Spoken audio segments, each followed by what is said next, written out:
Hi friends, welcome back my channel Ishmaratna creative news. First నా channel చూస్తుంటే like share subscribe my channel. Like చేయడం మర్చిపోతే like చేసి ఇంకొంతమందికి నా వీడియోస్ రీచ్ అవుతాయి.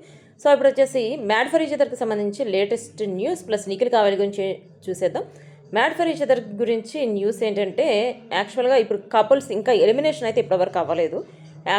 మనకి బయట తెలిసిన న్యూస్ ఇప్పుడు 3-4 మెంబర్స్ అంటే 3-4 కపుల్స్ ఎలిమినేట్ అయిపోయారని చెప్పి, అది అన్అఫీషియల్గా తెలిసిన న్యూస్. అఫీషియల్గా న్యూస్ ఏంటంటే ఇంతవరకు ఎవరు ఎలిమినేట్ అవ్వలేదు, ప్లస్ ఇంకా టాస్కులు జరుగుతూనే ఉన్నాయి. ఇప్పటివరకు లీస్ట్లో అంటే హరిత హరీష్ ఎవరు ఏ టాస్కులు చెప్పినా చేయకపోవటం, ఇప్పుడు ఎక్కువ పాయింట్స్ వచ్చి విన్ అయింది రాజు రాణిలాగా అయింది రాజు పేరు. సో నూకరాజు పేరుకి వచ్చేసి వాళ్ళిద్దరిని, వాళ్ళకి సేవకుల్ని బంటుల్ని ఎత్తుక్కోవాలి అని చెప్పి, అంటే వాళ్ళల్లో ఎవరికైనా చూస్ చేసుకోమంటే వాళ్ళు హరిత హరీష్ని చూస్ చేసుకుంటే వాళ్ళేమో మేము చెయ్యము అని చెప్పేశారు. అంటే వాళ్ళు షో అని కాదు, బయట అని కాదు, ఎక్కడైనా కూడా వాళ్ళు యాటిట్యూడ్ చూపిస్తున్నారు అన్నట్టు నాకైతే అనిపించింది. వాళ్ళు వచ్చింది గేమ్కి, బట్ గేమ్ అని కాదు, అంటే మేము ఎక్కడన్నా కింగ్లానే ఉంటాం అనే టైప్లో బిహేవ్ చేస్తున్నారు. ఇలాంటి వాళ్ళని అయితే షోకి తీసుకోకుండా ఉండటం మంచిదని చెప్పి నాకు అయితే అనిపించింది. మీకు ఎంతమందికి అనిపించిందో కామెంట్ చేయండి.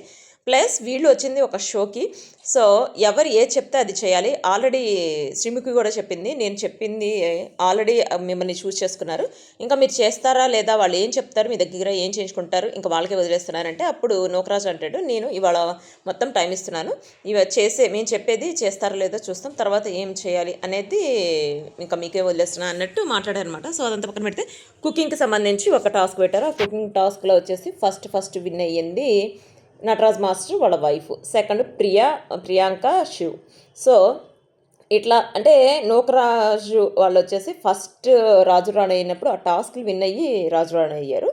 మేబీ ఇప్పుడైతే 2 టాస్క్లు పెడతారట. వచ్చేసి నటరాజ్ మాస్టర్ వాళ్ళ వైఫ్ విన్ అయ్యారనమాట. సో ఇప్పుడు ఇంకొక టాస్క్ జరుగుతుంది. ఆ టాస్క్ పేర్స్ని సెలెక్ట్ చేసుకోమంటే 2 పేర్స్ సెలెక్ట్ చేసుకున్నారు. నటరాజ్ మాస్టర్ వాళ్ళ వైఫ్ శివ్, ప్రియాంక ఇద్దరు ఒక పేరుగా అట్లా సెలెక్ట్ చేసుకున్నారు. బట్ వీళ్ళు ఏంటంటే ఒక్కొక్కళ్ళు విడివిడిగా ఆడాలన్నమాట. వాళ్ళకే పెట్టారు గేమ్. అంటే ఈ పేరు ఇంకో పేరు కాకుండా ఈ 2 పేర్స్కి ఒక గేమ్ అట్లా పెట్టారు. అట్లా పెడితే ఇప్పుడు శివ్, ప్రియాంక వచ్చేసి విన్ అయ్యారు. యాక్చువల్ ఆ గేమ్ ఏంటంటే టవర్, ఎంత ఎత్తు టవర్కి పెడితే వాళ్ళు విన్ అనమాట. అదే వచ్చేసి ఒక 2 ప్లేసెస్ పెట్టారు. ఒక ప్లేస్లో వాళ్ళు నుంచోవాలి, మధ్యలో పడకుండా ఒక పెట్టెలాగా బాక్స్ లాగా ఉంటుంది. ఆ బాక్స్లో వచ్చేసి ఇది అరేంజ్ చేయాలన్నమాట. ఆ బాక్స్లో మాత్రమే అరేంజ్ చేయాలి, పక్కన అరేంజ్ చేయకూడదు. సో శివ్ వచ్చేసి బాక్స్లోనే కరెక్ట్గా టవర్ పెట్టాడు అనమాట. నటరాజ్ మాస్టర్ ఏం చేశారంటే బాక్స్లో కాకుండా కొంచెం పక్కకి పెట్టారు. సో అందుకని నటరాజ్ మాస్టర్ వాళ్ళు ఓడిపోయారు, శివ్ వాళ్ళు విన్ అయిపోయారు అనమాట. సో ఇంకా నెక్స్ట్ గేమ్స్ ఏమేమి పెట్టారు అదంతా నెక్స్ట్ వ్లాగ్లో చూద్దాం. See you next video guys, bye.